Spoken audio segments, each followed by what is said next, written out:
Cari amici e amiche di Sicilia Magazine, ci troviamo alla sesta edizione della Festa dell'Olio presso il frantoio Giovanni Arena. Si tratta di una giornata ricca di esperienze siciliane a 360 gradi, dalla degustazione dell'olio appena molito fino ad arrivare alla ricotta calda e prodotti tipici siciliani a chilometro zero.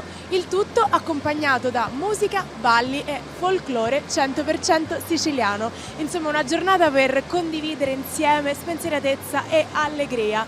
Il tutto con il piacere di degustare l'olio extravergine d'oliva.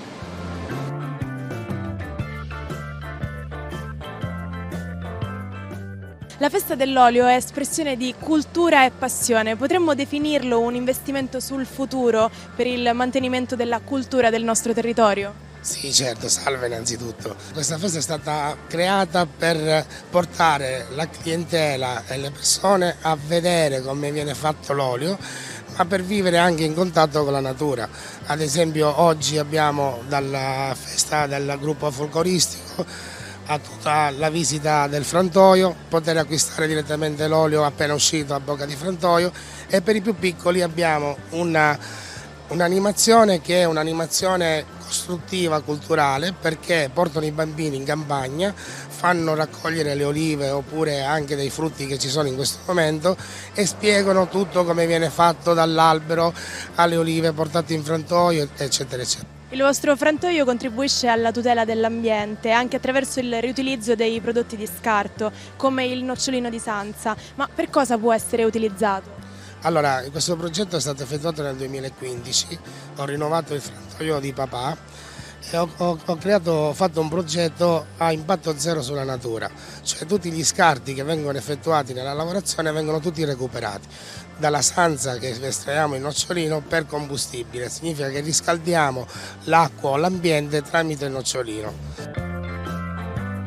L'olio extravergine d'oliva è l'alimento principe della dieta mediterranea, ma quali step di preparazione segue l'olio del frantoio Giovanni Arena? Noi abbiamo come motto e come inno quasi al frantoio la qualità.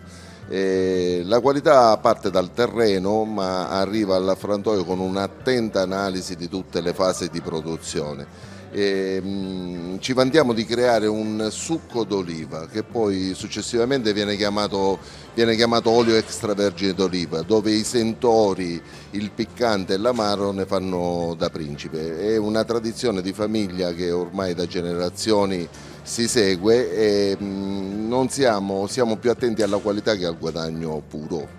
Le caratteristiche dell'olio Evo, cioè dell'olio appena franto, sono quello di avere la capacità di trasmettere al consumatore, all'assaggiatore i gusti proprio forti e originali del succo d'oliva. Riusciamo a sentire dei sapori molto più forti sia di piccante che d'amaro. Qui si accoppia oltre che la tradizione anche l'innovazione. Abbiamo un frantoio, un impianto moderno all'avanguardia, anche dopo la produzione e la conservazione dell'olio avviene sotto azoto seguendo tutti i parametri e normativi, ma soprattutto i parametri che ci permettono di ottenere anche nell'imbottigliamento un prodotto di altissima qualità.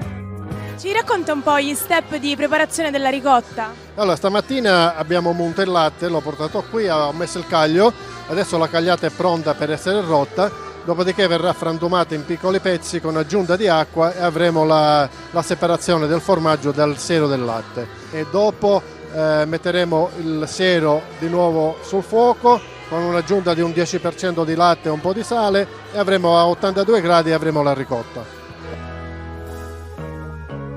Ma come si approcciano i ragazzi a questo mondo?